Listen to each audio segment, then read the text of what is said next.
Welcome to Courage, Wisdom, Power, the Christian Gaming Podcast. Each week, co-hosts Henry Nightingale and Christian Martin bring a game to talk about in a God-fearing light. Thank you for joining us. Hey guys, welcome to Courage, Wisdom, Power. You know what feels great? We don't have to say like a whole intro thing anymore. Isn't that awesome?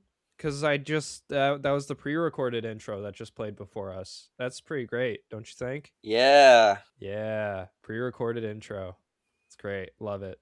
Welcome to Courage, Wisdom, Power. This is our Games of 2025 episode. A lot of it's going to be review, so it's not going to be very long because we talked about a lot of these before, and it's more just going to be pointing to that, or it's going to be games we're going to talk about eventually that we're saving for a later point. Before we begin, though, I want to explain, first of all, why we've been gone for a really long time. Second of all, what the new format for the show is going to be because of that. For the third time. For the third time. But this time, I think it's really going to work and really going to stick. Because we are putting an emphasis with this next one on, how do I put it? We're putting an emphasis on very curated content over a large quantity of content, while also keeping it fun for us, because if it's not fun for us, it's not going to be fun for you guys either. So the new format for the show is each week, one of us is going to bring a game. Oh boy, I can't wait. One person. Either Christian's going to bring one or I'm going to bring one. It's going to go back and forth. Well, doesn't always have to. It would work out best if we did it that way, but unless we don't have the other person doesn't have anything to talk about. But here's the great thing about that. We each bring one game, and that gives us 2 weeks to prepare for each episode. 2 weeks to edit each episode. And we don't just have to talk about the games that we're playing at the moment or finished at the moment. We can talk about games we finished forever ago. So like Christian could literally bring up Galaxy, like Mario Galaxy at some point, even if he hasn't replayed it recently. He could just be like, hey, I want to talk about Mario Galaxy today. Okay, cool. We're doing that. It keeps it fun. It keeps it not stressful, because that was the big reason we left for a while, is because things were stressful. Things were not fun. It made playing video games a job, and we do not want to do that. We want to have fun with the video games we play, and we want to have fun making the show. And so this is our solution. I hope you enjoy it. The episodes are going to be shorter. The episodes are going to be like way, way shorter, but it's going to be way more curated, way more meaningful, way more thought out and planned out. So in the end, it's going to give you better content. If this doesn't work out, let us know. Just let us know. If this doesn't work out, we're fired. Yeah, if this doesn't work out, we're fired. But if you guys have any grievances with that, just let us know. We want to make quality content for you guys, but we also want to make sure that this is still fun and not stressful for us. And so if we can come to a middle ground of that, if this isn't it, then that would be very nice. So yeah, just let us know if any of this doesn't work. But for now, this is what we feel like we should be doing. Not only does it feel like this is what we should be doing, but like I've prayed over this a lot, because I really don't want this to be stressful, and I really want this to be fun. And I feel like this might be what God wants us doing. So yeah, we're going to do it this way. Hope you enjoy it. On to the top 5 You have to. games. There's no choice. Yeah, you have to. There's no choice. Sorry. So how this is going to work. I've got 5 games. They're not in any specific order. Christian's got 5 games. No specific order. And we're just going to talk about those 5 games. A lot of them are going to be ones we've talked about before, like I said. A lot of them are going to be ones we'll talk about eventually, like I said. So let's see how this goes. I'm going up first because Christian asked me to. I'm going to start with probably the earliest one I played out of this list. A little game that I played in one sitting because I was down with the Cove like the week after New Year's. Guess who also played it in one sitting? You played Psychonauts too? Oh, never mind. Yeah, no. We'll get to that one. We'll get to Mouthwashing. Spoilers. Psychonauts. Christian, do you know what Psychonauts is? Yes. What is it? I'm not explaining a 3D platformer to you. Give me like, just tell me what you know. It's an Like go in Xbox it. exclusive 3D platformer based on psychic themes, and it's based in a dream world. Okay, kind of. That's kind of what it is. So, Psychonauts is the debut game. I think it's the debut game. Yeah. No, it's not the debut game. It's one of the earliest games from Double Fine. Double Fine is a very unique studio. They're a very careful studio with the things they make. They're a very tight knit team. And Psychonauts is like their baby. Like it's the one they care about the most. You play as a kid named Raz who invades a summer camp of psychic people only to figure out, oh, he was supposed to be there the whole time. And underneath the, first of all, summer camp of psychic people that's basically X-Men, underneath all of that, there's a secret murder plot going around where people are disappearing and losing No, their brains. And when I say this is one of the best platformers I've ever played, and one of the best, like, not kids games, but like family oriented games I've ever played, dang, bro, stop buttering it up like that, dude. it's so good. Like, it's so funny. It's really, really funny. And like, they're very open about the fact that the way they show mental health in the game isn't best, but it's better than most things because it is a game about mental health, because it's about going into people's brains and figuring out what's going on and what's wrong and solving that. And in some cases, they do a really good job talking about stuff. In other cases, they make a joke out of it. And, you know, it's not great. And they fixed that in Psychonauts 2, I've heard. So I want to check that out at some point. Too bad you don't care about it. I really care about it. I really want to play Psychonauts 2. I really, really do. But Psychonauts is just this interesting little game that, like, by all accounts, should have been like a hidden gem, like by the looks of it, by the Nah, bro, it was an Xbox exclusive, bro. yeah, Blinks was too. Blink's a time. There's two of those. There's two of those. Have you played either of them? No. Me neither. What about Voodoo Vince, bro? Hey yo, Voodoo Vince. Yeah, Psychonauts. So Psychonauts is incredible. I played it in one sitting. I loved every second of it. And I'm always going to remember it as the game I played while I was down with the COVID that one time, instead of going to class in an intensive course. That's my first game. Do we want to go back and forth, or do we want to I just keep going? I can do one. We can do it all in one go. Let's go for it. Let's do it. What do you got? Bring me one. Oh, what was my list again? How about I just drop you one and then you just go for it? Yeah, that's easier for me. All right, Elden Ring.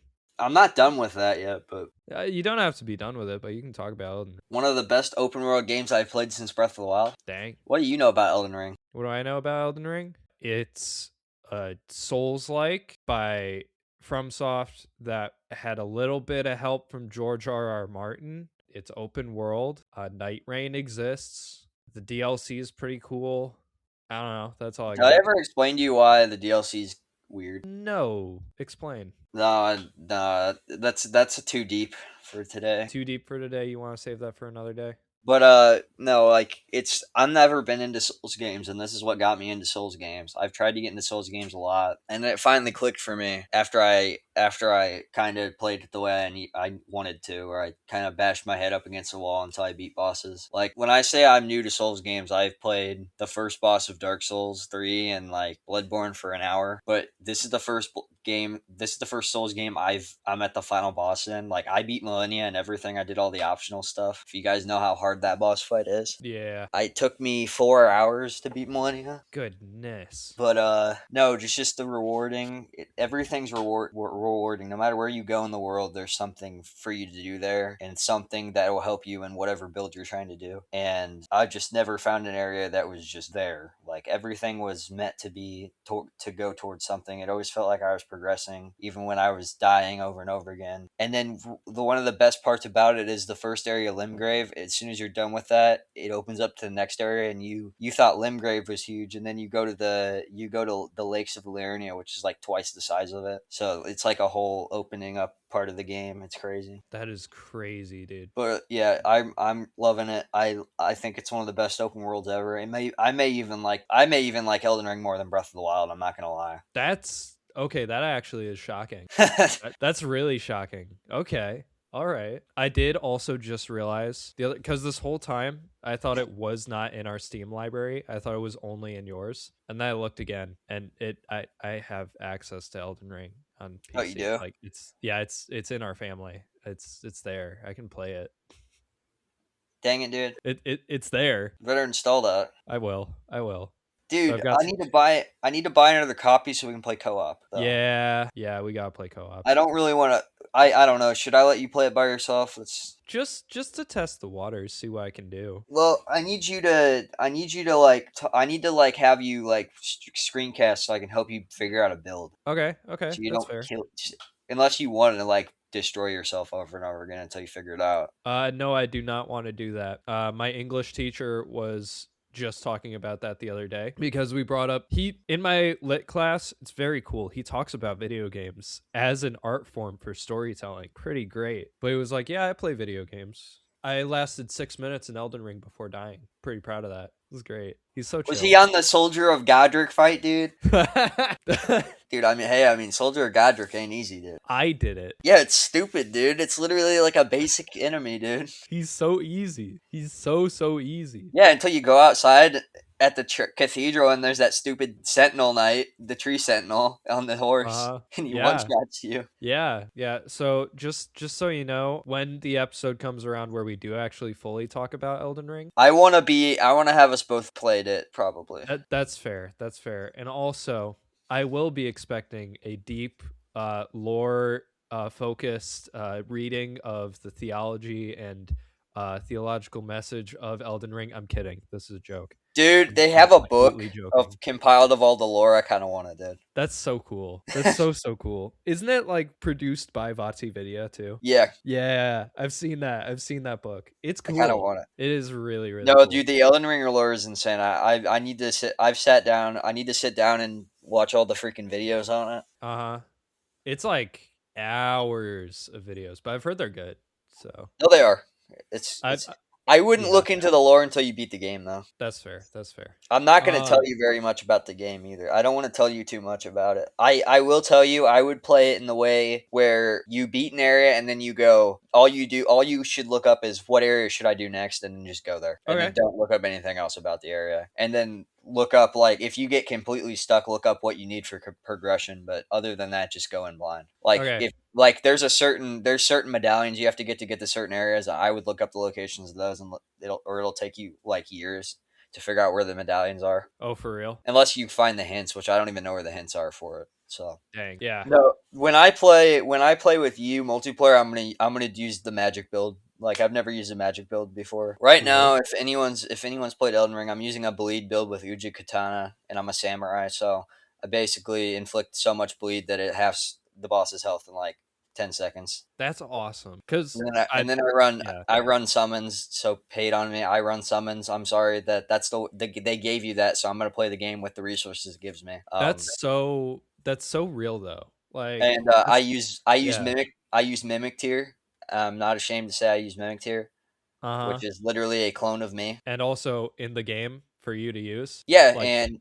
and the coolest part about mimic tier is that it's an actual boss fight where you fight yourself. Yeah. That's a thing that they put in the game for you to do. Yes. It's not cheating because they put it there. Yep. It's for you You to have use. you have to beat yourself to get it, Simon. Yeah. I've heard it's actually a pretty sick fight too. Dude, It's it like was one of so the coolest easy. I've heard I about. beat it first try. Yeah. But There's a lot of bosses that I walked in and just obliterated. does that say more about you though if you beat it first try? Maybe Since I it's a I clone kind of of got. you. I'm not gonna lie. I think I kind of got good. I'm not gonna lie. Okay. I'm actually pretty good.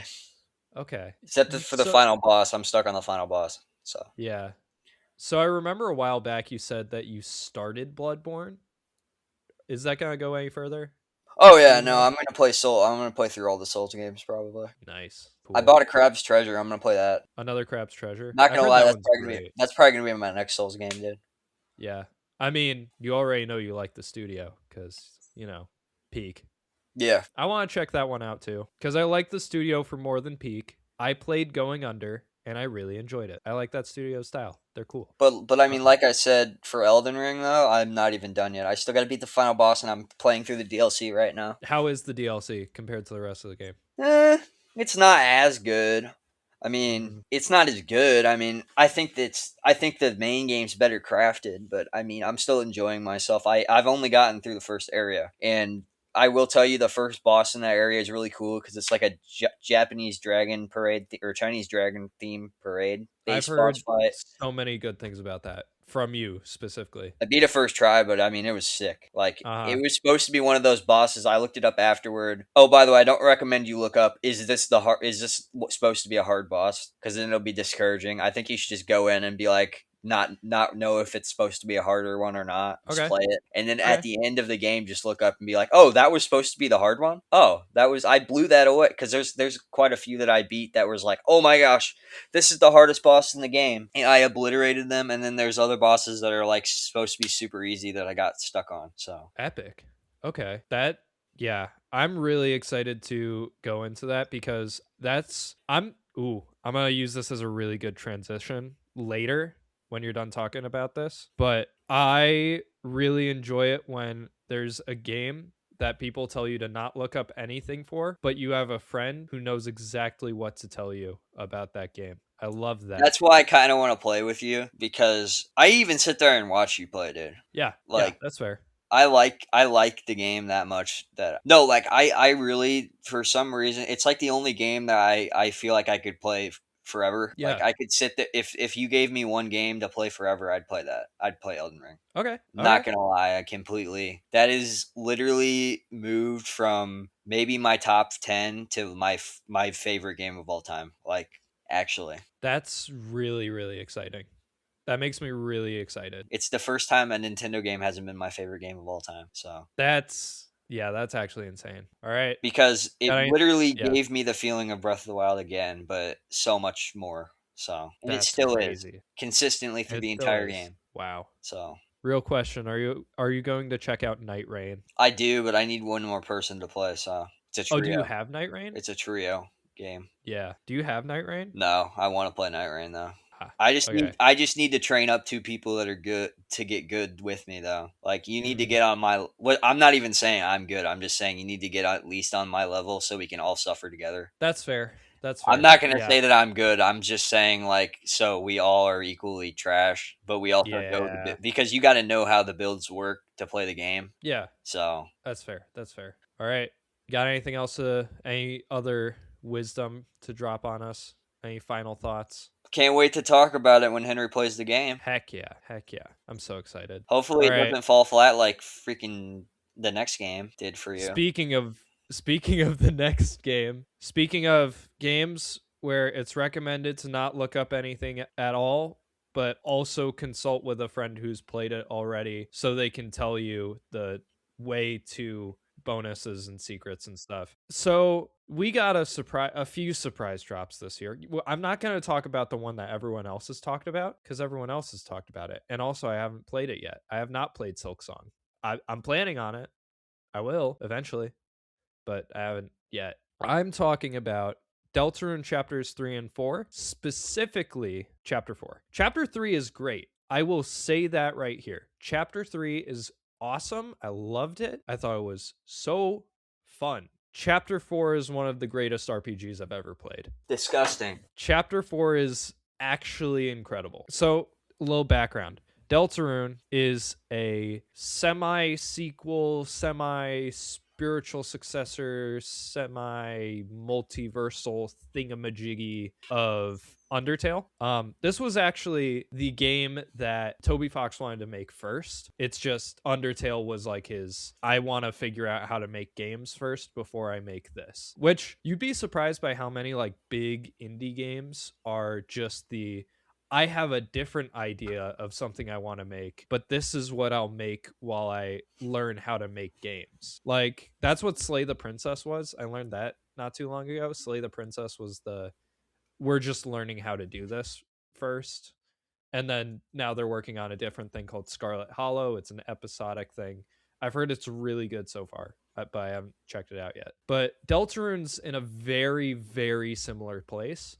It was his original idea before Undertale. It is basic premise without any spoilers of any kind. You are a kid named Chris who, with your bully, gets taken into a place called the Dark World, where objects in the real world, when they are like refracted by darkness enough, you know how like when you look around a dark room, a coat on a chair looks like an old man in the corner. It's like, what if it got so dark in the room that it was? That's the basic premise of the world building, is like, what if the room was so dark that the objects in it actually changed into the monsters that we see them as? So like each chapter is a different room. The first one is the game closet at a school, and so it's like puzzles and chess and cards. But then the second one is the computer lab at the library, and so it's all internet themed. And then the third one is a television, not just a television set, but the living room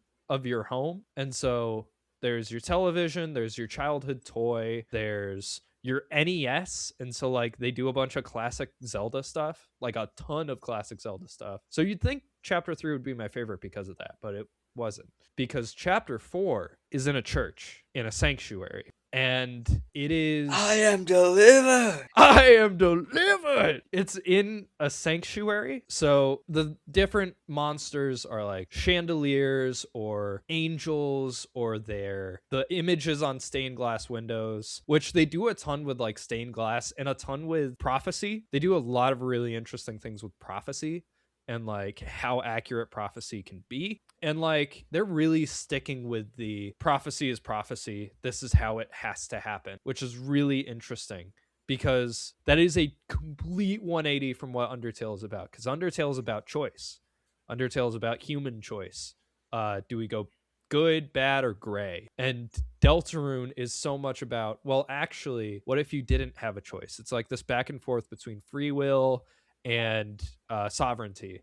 Like, actually, it's like Calvinism versus Arminianism. No, that's too easy. Also, we don't even know if that's where he's going with it yet. Like, we don't even know if he's going with the you do not have a choice way. Oh Like, boy, I can't wait for the next episode. I can barely sleep at night. I care so much. I know you do. But the game itself wrestles with a lot of different themes, different ones each chapter. And I think the ones that it wrestled with in chapter 4 are the most interesting to me. Not just like the faith stuff and the prophecy stuff, but your guide through that chapter. Each chapter has like a silly person that's like the main. They're usually the antagonist, where it's like the one silly guy that holds everything together. And so like in the first chapter, it's this guy Lancer, who's like this child who's just weird, and he's just like lol so random 2010s humor. And then the second chapter, it's the Queen, which is like more like early 20s like meta humor. And then you've got, what is it, Mr. Antenna in chapter 3, who's like, he's just a TV personality, and he just acts like a TV personality. Hey, you But freaking then in love that chapter, dude. what? You love Mr. Antenna, don't you? He's chill, he's cool, he's funny. I think he's great, but he's not as good as the silly guy we get in chapter 4, who's a pastor. Not just a pastor, but an old man pastor. Like an old man pastor who is wise and interesting in his own ways. And like, this is the one spoiler I'll give to any plot device of any kind. Each chapter has a secret boss. He is the secret boss of that chapter. And it is just a test of strength, where he's trying to build up the confidence of another character in your party. And it's just one of my favorite boss fights in any game, because of what it represents and what it's trying to say, but also because it's a really good boss fight. And I love the character itself. The character of Gerson Boom is just so interesting, and it just keeps throwing different ideas and imagery over and over and over again, and all of it, like, it doesn't just like go from one beat to the next like really fast. It takes its time at each thing and lets you like take in each thing, and it's just so good. And it's the best thing Toby Fox has ever made. It is the best thing he's ever made. Close second is the Gate Zero theme from Pokemon Scarlet and Violet. Hey, Yeah. Very close second is that one theme from Scarlet and Violet. Nearly saved the game. Nearly. Barely. Yeah, when I told you to listen to that. It's peak. It's a peak theme. I'm not gonna act like it's not a peak theme. It's so good. It hit different at 3 a.m., bro. I believe it. I so believe it.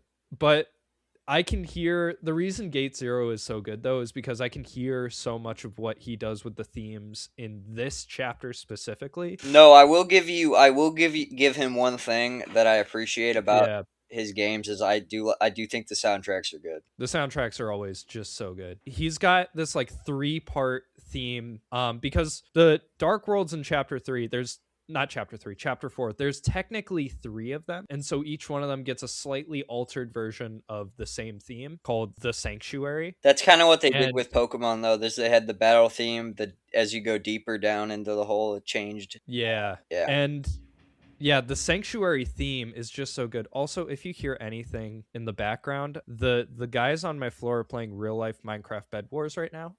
So just don't worry about it. The heck would you want to Don't ask. It's real life Minecraft Bed Wars. Just don't ask. Just trust. But yeah, the Sanctuary themes are so incredible. Old Wooden Rafters is a really good theme too. Just all these different really Gerson Boom's music is also really good. The Hammer of Justice. It's just so good. So good. And it like makes me excited to play RPGs in general. Like it's making me play RPGs. Like it's making me an RPG guy. Which one was your gateway drug, the RPGs? This was my gateway drug, I think. It finally like clicked. All right, you know what's a good transition?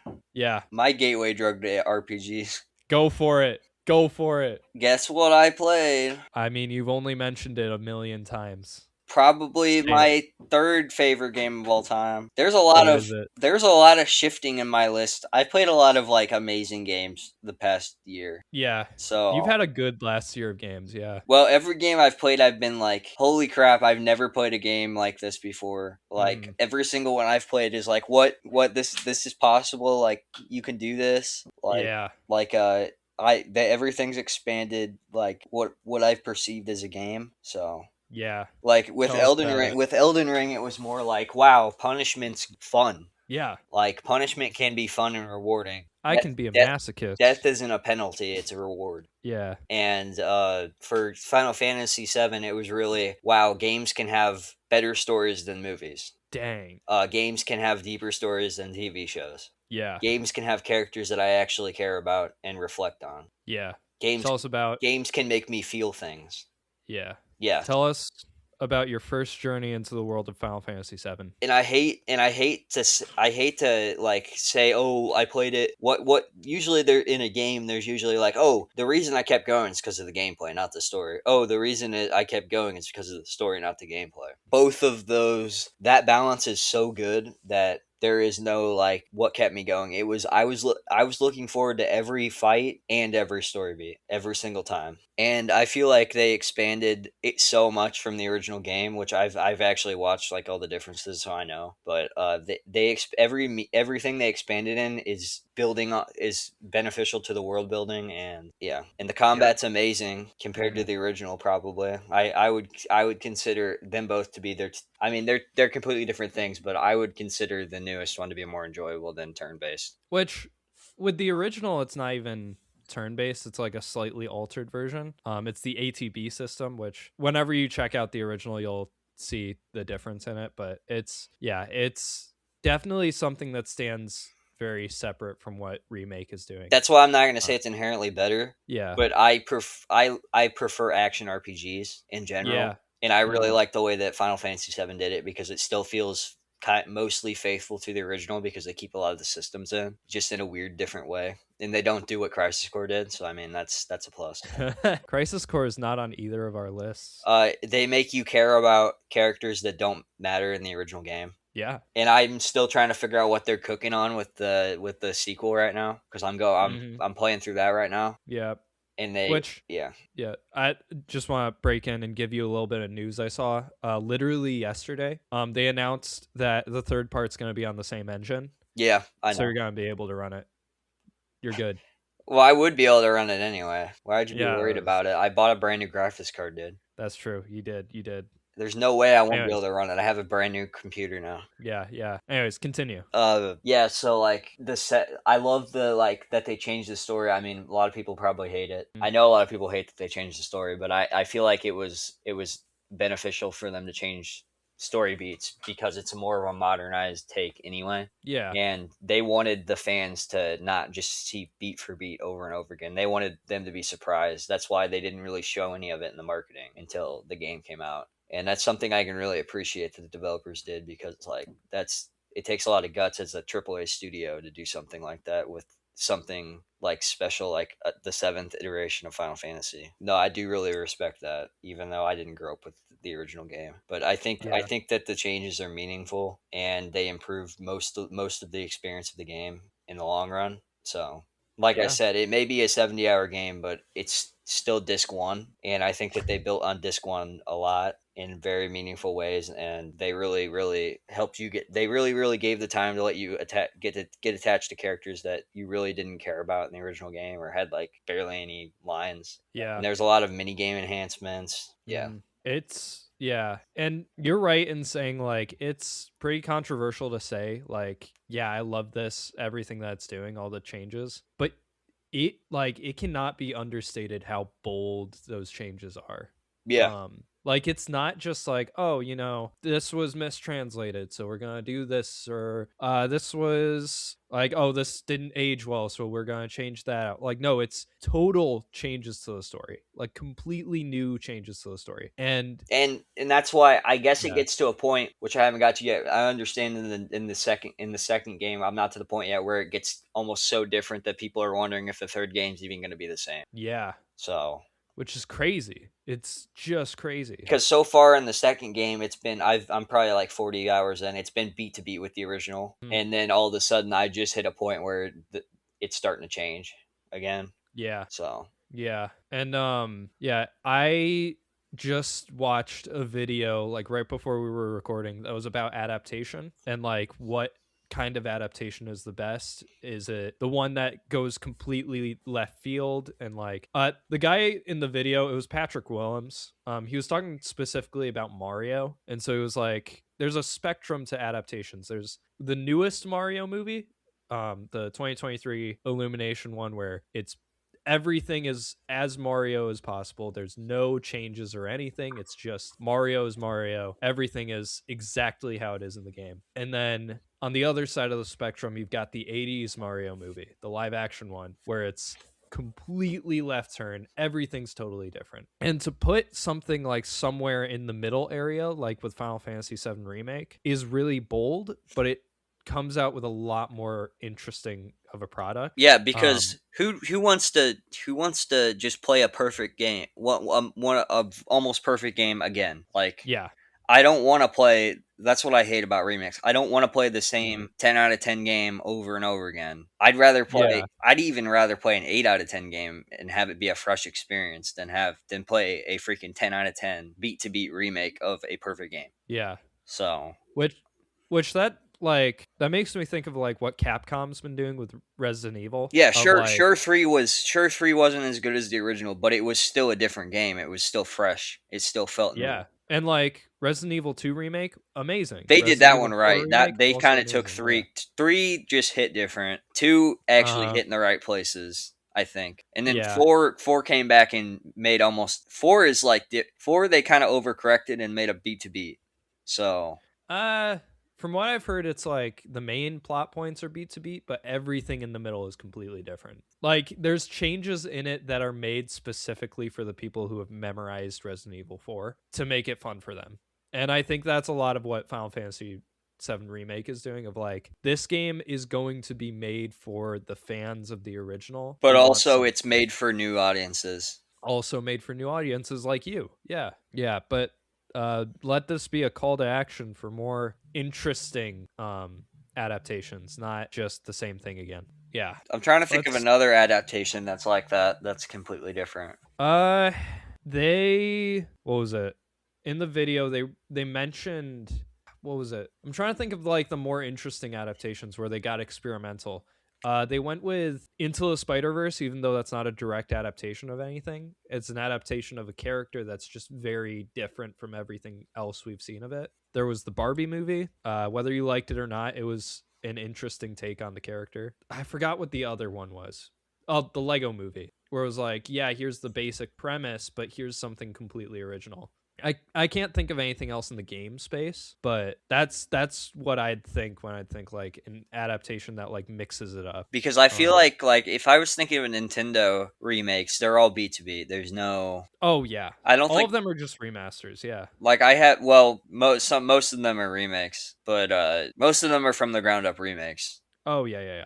But they're But B2B, so they're basically yeah, yeah. They just they're started doing basically they just started doing remasters for the last 15 years. uh Actually, you know what they have done? I will say they did. I guess they did Mario and Donkey Kong. yeah, That's kind of a reimagining. little bit, Uh, little bit. and then if you want to count back in the day when they made the Game Boy Donkey Kong arcade game Oh on yes, that one. Oh my goodness, it's better than the actual arcade game. yeah, Honestly. or I'm trying to think. They did a lot of that back in the day, but they don't really do anything like that anymore. Yeah, they play it safe a lot The more. Pac-Man freaking maze game, What? the freaking Pac-Man game that they made recently, Which one? the Labyrinth one. The Labyrinth one. Oh, Shadow Labyrinth. Oh, that's on the 80s Mario side of things. Like that's way over there. That was weird. That was really weird. Mega Man Yeah. Legends. Mega Man Legends. That was a very big shift. All right. Oh, and one more I'll bring up. Just one more. This is one that I want to check out hopefully this year. The Dragon Quest remakes that have been coming out recently. They've been doing them just like Final Fantasy VII Remake, where it's like, this is totally new in the way that it's the same story, but like it's completely fleshed out and there's totally new things that you can do. And some things are completely changed for the sake of the excitement of the OG players. And so they did 1, 2, and 3. They did 3 back in 2024 and 1 and 2 last year. And 3 was pretty like beat for beat because 3 is already a pretty perfect game how it is from what I've heard. But 1 and 2, 1 is twice the length, not twice the length. That's like 4 times the length of the original Dragon Quest 1. But then Dragon Quest 2 is a totally different game. Like they just made a totally new game with the shell of Dragon Quest 2. And I've heard it's incredible. Like from fans and newcomers Dude, alike. you still Like, gotta play 11, bro. I still gotta play 11 at some point. And I played the demo for this over break, and I've still been hopping in and out because it's a really long demo. Dragon Quest 7 Reimagined. I was not expecting anything from that, and it's cooking. It's cooking, let me tell you. It is really, really cooking. I really want to check that out when it comes out. I think it's already out, actually, but I'm in college, so I don't have the money. It's fine. I'm trying to think what I should talk about next. I don't know how to transition to it. I'm going to look at my list again because I don't remember what else is on my list. Oh, I know what to talk about next. So this is a game that I've already said is my favorite game in its franchise. I say it all the time. This year is the first time I've ever finished it. I've never finished. Literally, the farthest I've gotten is halfway through. This is the first time I have finished this game, and I'm so happy I did because it genuinely completely changed how I felt about the franchise itself. I finished Wind Waker this year, and it's a masterpiece. It's not perfect. Tingle Quest still exists, but it's a masterpiece. It's amazing. Like, it still is by a far distance my favorite Zelda game. Like, Wind Waker does so many interesting things, not just with the Zelda formula. Everyone talks about what it does with the Zelda formula. Everyone talks about how it's commenting on how the Zelda formula needs to be a little looser, and like, oh look, it's a change because like, oh, Zelda's this now and Ganon's like this now, and oh, Ganon won before the game started, oh, and Link is a nobody, and like It's all like this. the only one that I think they could sell as a new franchise and still be successful. Oh yeah, and like everyone talks about like, oh, it's experimenting with the Zelda formula. I want to bring up the fact it's experimenting with the hero's journey itself, like the hero's journey that's been around since the time of David. Like, it's experimenting with that, and it's saying so much about that. It's like, this doesn't have to fit this rigid formula every single time. And also, it's speaking on that by the story itself, as Christian very well put it. I had to do a whole rant to explain it, but he put it in like a sentence, like after I said my whole rant. The old passed away and the new has come. Like, it's a game about parting with Yeah. old No one ways. cares. No one in the new Uh, world gives a crap about the old ways, and that's the whole point about Ganon. Is he's basically, he's not even really evil in that game. He just doesn't want to let go of the past to let the new generation take exactly. hold. And Mm, I will say that it's a lot, and it's also a lot about, a lot of the theme is about how the world tells Link that he's not the hero, and he ends up yeah. making himself the hero. Yes. There's so much about that. Like, The gods told him, King. fate told him no, but he made fate. Yeah. He welded fate into his own image. Well, the thing is, like, King Roam told him no. Like, the king was the one who keeps saying throughout the game, and I made this a really big point in the 6-hour episode we did about it. But like, King Roam keeps telling him, no, no, no. You're just a vessel for me to carry this out. Like, you're not him. You're not Link. Like, it's not you. And the king just keeps saying that over and over and over and over again. And then you literally are knighted by giant knight statues placed by the gods to like symbolize, no, he's him. Well, He is Link. what happened is he literally gathered all the artifacts to make himself the hero. He gathered all the artifacts, and then he first of all, he pulls the master sword. Like, that's a dead giveaway.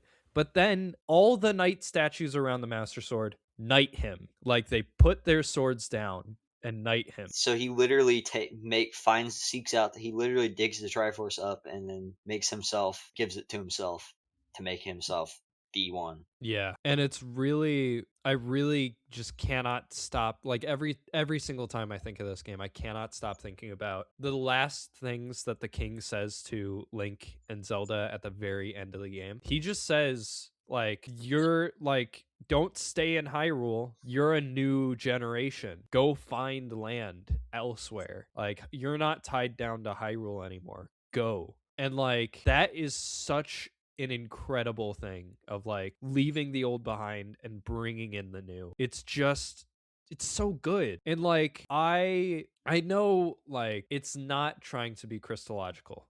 It's not trying to be Christological in any way. It is just following the hero's journey formula. It's commenting on the chosen one narrative. I know it's just talking about like the chosen one trope, but the chosen one trope came from Christ. Like, that's where it started. So actually, it started with David, but then Christ reflected it because he's the son of David. Christ stole it. Christ stole it. That's definitely correct theology. But like, so in a way, it's speaking on Christological things, but like, it's just this idea of like the chosen one or the hero or the Messiah type, they make their own way. And it's a way that like the gods of that world, like, they are totally on board. Like, once like he like they like, and I keep bringing up the knighting thing because that's like the only real interaction we get with the gods other than like the wind god guys. Like, The wind god guy. the wind god guys that help you fast travel. Like, that's the only interaction, and the only interaction we get is, yeah, it's him. Like, that's the interaction we get, is just these knights knighting him and going, yeah, it's him. Like, that is, and then the like leaving behind the old and behold the new has come. You are a new generation. Go out and like go out and like spread this. Like, that is just, I see so much of Christ in that. And that's not what they want. That's not at all what they planned for. But like, it's just so easy to see that. and easy to slip into that, or at least for my mind to slip into that. And because of that, it was one of my favorite things I played this year and my favorite Zelda game. It's my favorite one. That doesn't mean it's the best one. It just means it's my personal favorite. I just think it's like a masterpiece. All right, next one for you. I saw the next one on the list. Don't pick that one right now. Okay, I was gonna say that's gonna be hard to transition to. Okay, what do we got? I'm gonna look at the list real quick. Actually, that I just remember that being on it. All right, none of these are good choices after that. You want to talk about Oblivion? No. No. You want to talk about the YapYap demo? Yeah, because we can both talk about that. All right, cool. Go for it. You start. It's start. yours. No, you start. It's yours. Go You want for to it. play a game where the main point is yelling spells into your mic? Absolutely, I do. That's great. What is YapYap? Give me the premise. Just gave you the premise, bro. No. There's more to it. You want than to that. yell spells and graffiti Archmage's Tower. tower? Yeah. You like that? So YapYap is not out yet. Let's say that first. coming YapYap is out not soon. out. It's coming out February 3rd. So very soon. YapYap is a friend swap game coming out soon, which I've seen so many people talk about this specific thing in their like year wrap up. Friend swap was the big genre of the year, and also that that name started as derogatory, but like now the genre loves it. Like everyone who's part of the genre loves it. But it's a friend swap game where you're like these little wizard guys. It's got a VHS aesthetic, and your whole job is you hate this other archmage, so you're just gonna run in, destroy all his stuff. Great. Why did you put it on your top 5? Because it was one of the best multiplayer games I played this year. Dang. What made it the best? Just the enjoyability and the creativity of it. Like, I've never played anything like it before. Yeah, it was just something totally new. Yeah. And now that you've played Peak, where does it stand next to that? Pretty freaking close. Oh, wow. Okay. Do you agree? I'd say that. Yeah. I'd say it's there. But we'll have to wait till the full game comes out, because this is just on the demo. This is just the demo. If I was gonna count demos, there would be at least 2 that would be on my list. But yeah, the YapYap demo. Well, like, you basically played the full game. It's basically the full game, yeah. You get the full loop. Like you get the premise. It's good. It's a good time. It's fun. There's not much to say about YapYap really. Just go play it. Just go play the demo if it's around, if the demo's still around. It is. It'll be out by the time this episode drops. Like the full game will be out. So check it out. Check it out, guys. Do it. It's great. What's next on my list? I keep forgetting. I keep completely forgetting my list. We're going to talk about Mouthwashing. And we both get to talk about this now because you've played it. So Mouthwashing, indie horror game that came out in 2024 that I played at the very beginning of 2025.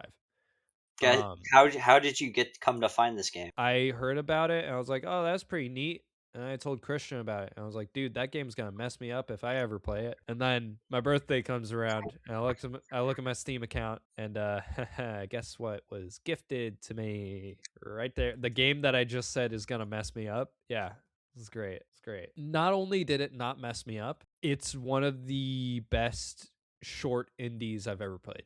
No, it is. It is the best short indie I've ever played. And I play a lot of short indies because they're like the short story of the video game world. Last time, so a year ago, I brought Grease, but I kept calling it Gris. It's pronounced Grease. Gris. That's how it's spelled. It's spelled Gris, Gris, but it's pronounced Grease. But I played Grease last year, and that was my like, oh yeah, that was great. That was my favorite short indie I've ever played. It was so good. And then I played Mouthwashing. And you're like, yo, this is fire. This game's heat. This game's you get to eat people. You get to eat people. It's great. Christian, what's the basic premise? Like the opening premise of Mouthwashing? Nothing further than that. You're on a ship that's delivering mouthwash across the galaxy. Yes, and it crashes within 5 seconds. Yeah, because someone listened to the voices. Somebody listened to the internal thought. Yeah, it's like, yeah, what is that called? I can't remember. Was it the intrusive thoughts? There we go. Yeah, dude, someone just instantly gave into their intrusive thoughts and was like, yo, I'm gonna crash the ship now. Yeah, like it's really funny. Like in retrospect, it's awful. It is an awful thing he does, but like in retrospect, the opening is literally just, oh, there's an asteroid over there. Steer to the asteroid. Oh, the autopilot's steering away from it. Turn off the autopilot. Like, it's not even like, oh, I accidentally crashed it. No, he turned towards it. They weren't even in the vicinity of it, and then turned off the autopilot. Crazy. Hey, it's not him who Crazy. did it. It was you. Ooh. Ooh, shoot. You didn't have to do that. You could just stop playing the game, bro. You could have just stopped playing the game. But I wanted to play the game. I wanted to know the story. You know, Things get worse. none of that would have happened if you just stopped playing the game. That's the other ending. That's the other ending. Yeah, you just don't play the game. But yeah, things get worse from there, like so much worse. You start to see, like, at the beginning you're like, okay, so this guy's obviously the worst, and this cranky old guy, you know, he's a little cranky, but you know, he's probably all right. And this kid, like, he's just a silly guy. He's just a silly little kid. And this girl, oh, she's really sweet. And oh, this captain, Curly, oh, he's great. He's just so great. He's a great guy. He's so nice to everybody. As the hour and a half of the game progresses, all of that shifts. It completely shifts around. Everybody's awful in some way. Everyone is well, okay, the girl is not, which is actually a critique that a lot of people have with it. They think that she plays a little bit too much of a damsel in distress. She gets a little bit fridged in a way. And so that's like a major critique of the game. It's not perfect, but everyone else is awful in some way. The kid's not terrible. He's just kind of annoying and like full of himself. But everyone else, the other 3 guys on the ship, I miss the times when I didn't have a wife and I was drunk. I freaking that scene sticks with you. Like, that scene sticks with you for like a while after playing. Like, one of the characters, the cranky old guy, like near the end of the game, he has this big monologue where he talks about like how he used to be like this drunk, like this, he just used to be an alcoholic who was a loser in every single way, and then he straightened up, he got a real job, he got a family, and he just confesses like, I never actually cared about my family. Like, I cared, but like not the best times of my life were the times I was like blackout drunk on some random drug addict's sofa with my hands covered in glass. Like, that was the best times of my life. Oh, and then there's the angle of the living embodiment of the company that you're working for as like this horse demon that keeps showing up in your dreams. That's a whole thing. That's a whole Don't thing. worry about that, dude. Yeah, that's out of my pay grade. Like, what all that means, that is like above my pay grade. But the rest of the game, I think, is so I just recently watched There Will Be Blood for the first time. Great movie. You've probably heard that a million times. Great movie. But they're very much speaking in a similar way on like the nature of humanity when we think not just when we think nobody's watching, but when we think we're untouchable. Like, the instant nature we have, just a sin nature. Like, I'll just put it there. It's a sin nature. It's the sin nature of humanity, of when we think that either nobody's watching or nothing we do will affect anything, or we're untouchable. Yeah, Like, that I can relate to that. You know why? Because I uh-huh. thought I was untouchable until I got in a wreck. Yeah, like, we just do whatever we want, and we're like, it's fine. Like, there's no consequences to what I'm doing. Literally, one of the taglines for the game, like, I'm not even like stretching with what I'm saying. One of the taglines of the game is God is not watching. Like, that is one of the taglines. And I know a lot of things that like say that line, but I think this is the best adaptation of that line, God is not watching, where it's like, yeah, this is what we do in our nature when we are alone, when we are without any spirit, when we are just in the darkness with no light. Like, everyone else is in the darkness, and so we think we can abuse it, but we're in the darkness too, and we're going to face the outcome of that. And so everyone faces the outcome of that by the end of the game. It is incredible. It's definitely like, if I were to show anyone a game to be like, yes, video games are an art form, I'd show them, I've got like a list going. We've got Eco, Grease, Before Your Eyes, which I also played this year, but it's not on my list because this was better, and Mouthwashing. Like those are the games that I would show to someone to be like, yeah, games are art and this is what they do. Make you hate yourself. Make you hate yourself. No, they say things in a different way by the fact that they're an interactive medium. So yeah, that's what I gotta say about mouthwashing. You want to talk about Oblivion or the other game? Can we just forget about those two games? Because I don't care about those two games. Okay, do you have two other games you want to randomly pull out of your pockets? No, I think I just want to have a top. That's fair. That's fair. You know what? That's totally fine. I'm going to look at my list and see if I want to talk about the other things. I've got one more game, but this is just going to be a tease for the next episode. It's just going to be a little tease. You ready for this? Kingdom Hearts 2. So, I have been done with Kingdom Hearts 2 for about 2 months now.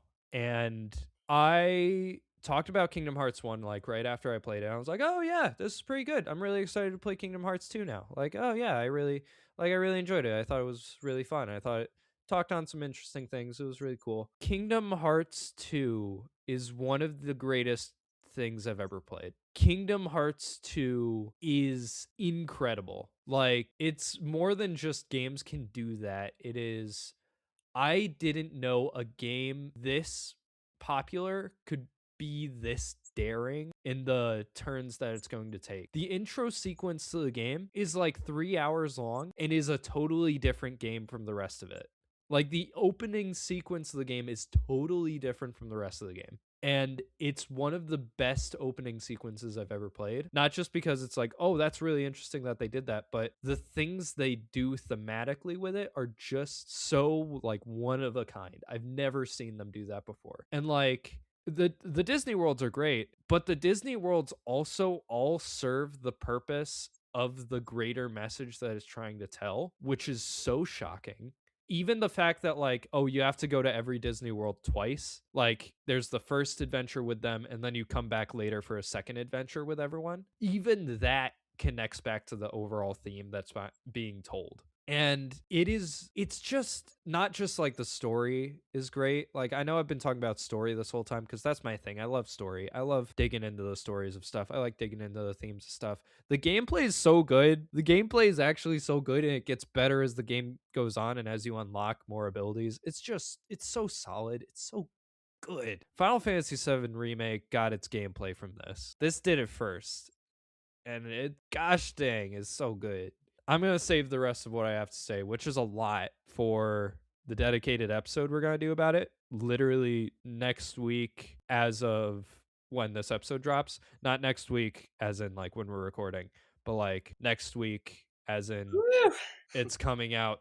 When's this coming out? The first Wednesday of February. It's coming out the second Wednesday of February. So yeah, be excited for that. I'm so excited to talk about this game. Like I haven't been this excited to talk about a game in a very long time. It's in my I don't know the order of my top 10 right now, but it's up there.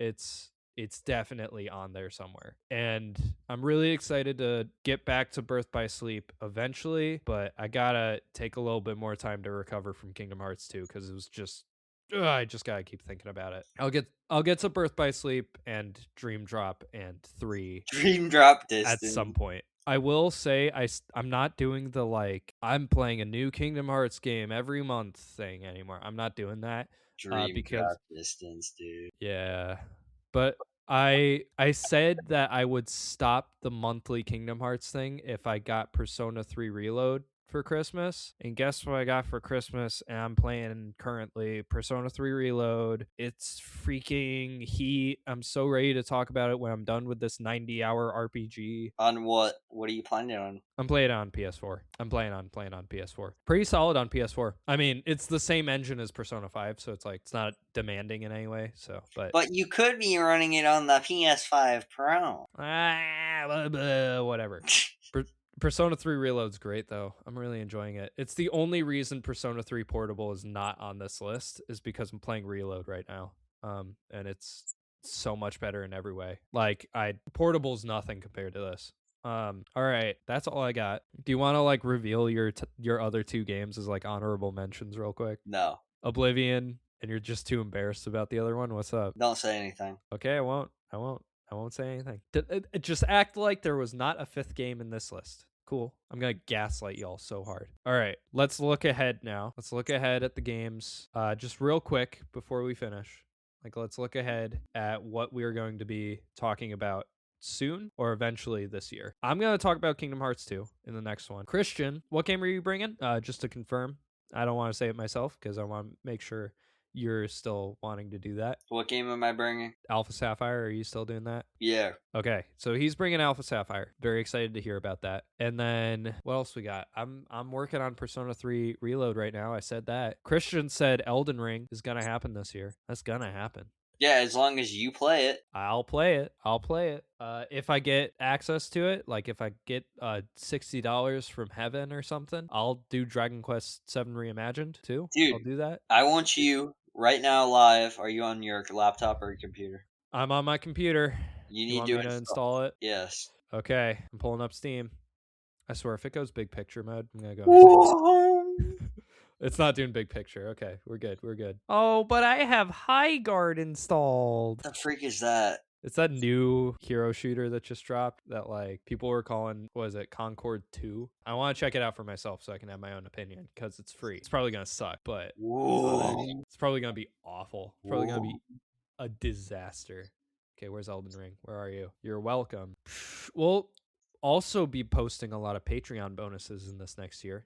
I've got ideas for Patreon content. My big thing with Patreon is I don't want to put something on there that's a message. Like I don't want to block that off from like the public sphere. Like we can still like bring that up at like if it just naturally comes up in like what we're talking about on Patreon, then okay. But if it's like a main thing that I really want to talk about and a main message I really want to tell and I really want people to hear, I'm not gonna paywall that. I'm just gonna put it on the main feed. So like even if we're having a Patreon conversation and then it just turns out to be this big thing that I have to say, I'm just gonna put it on the main feed. I don't want to paywall any of that. Patreon's basically just gonna be, hey, we want to talk about things that aren't games or aren't faith or yeah. It's where if we're like, hey, I want to talk about this movie that I just watched. I want to talk about that. We'll put that on Patreon. Fallout is ending pretty soon. It's ending the week that this episode drops. So maybe Fallout. That could be a thing. It could. Music we're listening to. That kind of thing. Just life things. PCs. Just things that don't have to do with video games or faith. Or don't have to do with video games because everything has to do with faith. But just things that don't have to do with like what we do on the main feed. Because we got a lot of stuff going on with PCs. Christian's got a lot of... No, we both. And I'm sure Christian wants to talk all about it, right? Yeah, I do. Oh, okay. Awesome. Stop manifesting, dude. What? I said stop trying to manifest, dude. I'm not trying to manifest. I'm just trying to make sure, like, I don't want to say things for you. And so I want to make sure, like, you're on board with that. And then this will be mentioned in the pre-recorded outro too. Substack. What we're going to, first of all, follow our Substack. But on Substack, what we're going to be posting is, what I'll be posting is, well, if you follow the Substack, you already know the kind of stuff I do on there. That's essays, that's specific messages I want to say that aren't really linked to anything. So like stuff that comes up in my Bible study that I want to talk about. That's also where I'll be posting like little tweet kind of thing. Have you crapped on the PC gaming market in an article yet? I have not done that yet because everyone else has. Dude, you gotta get on that freaking bus, dude. Gotta get on the bus. I gotta get on the bus, dude. But I've got an article cooking right now that's probably gonna be out by the time this episode drops, but you should go check out whatever's there. That's where essays will go. And then Instagram and the YouTube Shorts feed, that'll be where we put like, there's a little thing we want to talk about, like a news story or like just a little idea that's not essay length, not podcast length, just like a little thing that we want to talk about. We'll put that on the Shorts or Instagram feed. Yeah, that's all I gotta say about the next year. Hope you guys stick around. Thank you for being here up to this point. Don't leave us. Don't leave us, please. Please don't leave us. I'm really excited for this next year. So I think it's gonna be pretty awesome. It's gonna be pretty fun. Yeah. Thank you guys.